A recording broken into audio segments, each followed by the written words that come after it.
This is Myra Elaine on the Buying Space channel.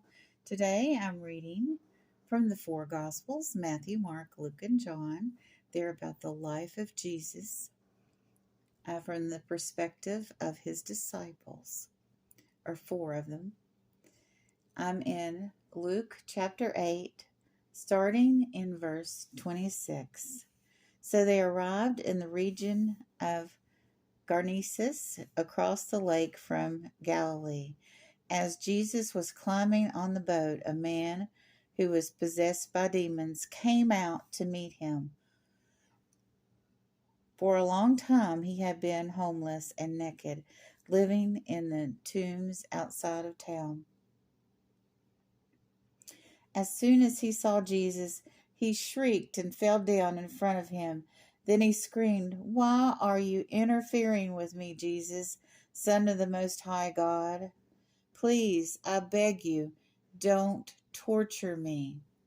For Jesus had already commanded the evil spirit to come out of him.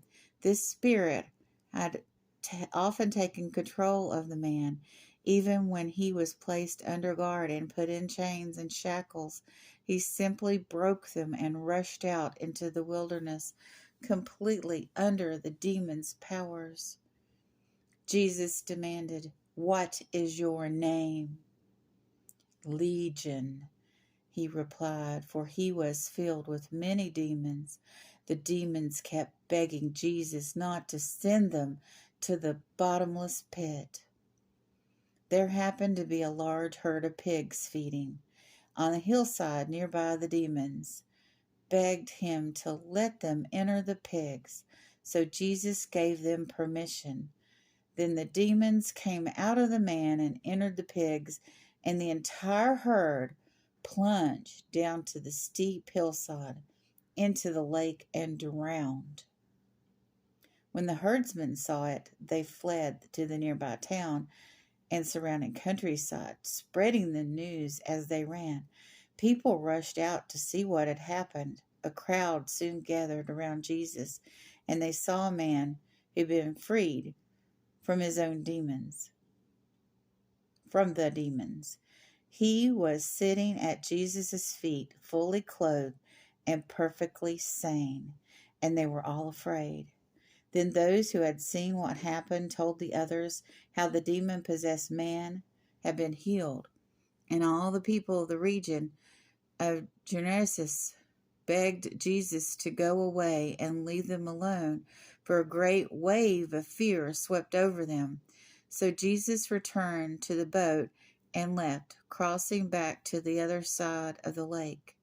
A man who had been freed from the demons begged to go with him, but Jesus sent him home, saying, "No, go back to your family and tell them everything God has done for you." So he went all through the town, proclaiming the great things Jesus had done for him. One of the things that I had heard in the past about this passage was that this was also meant as an insult to the Romans.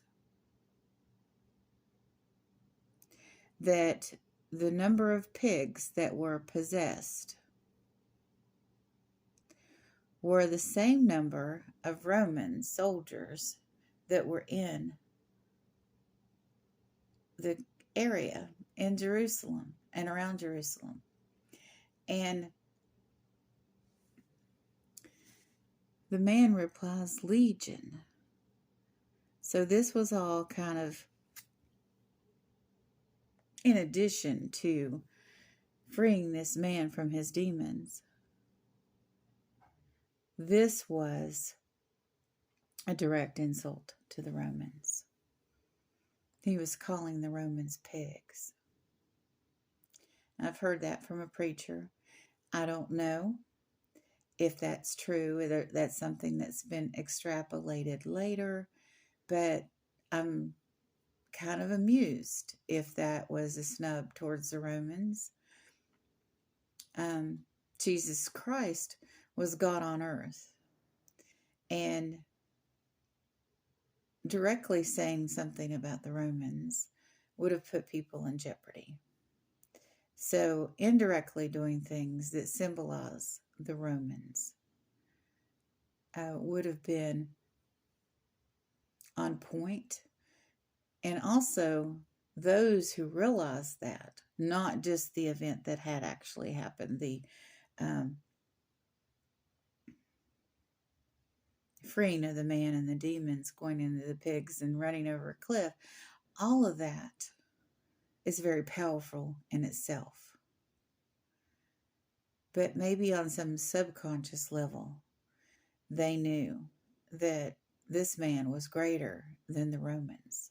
This man was a living God, and it put fear in them because they didn't know how to cope with this simple man who is a carpenter and a carpenter's son having control over demons. That's pretty powerful. If they didn't know before, they knew after this that he was the Son of God and he was God on earth. You all have a wonderful and blessed day.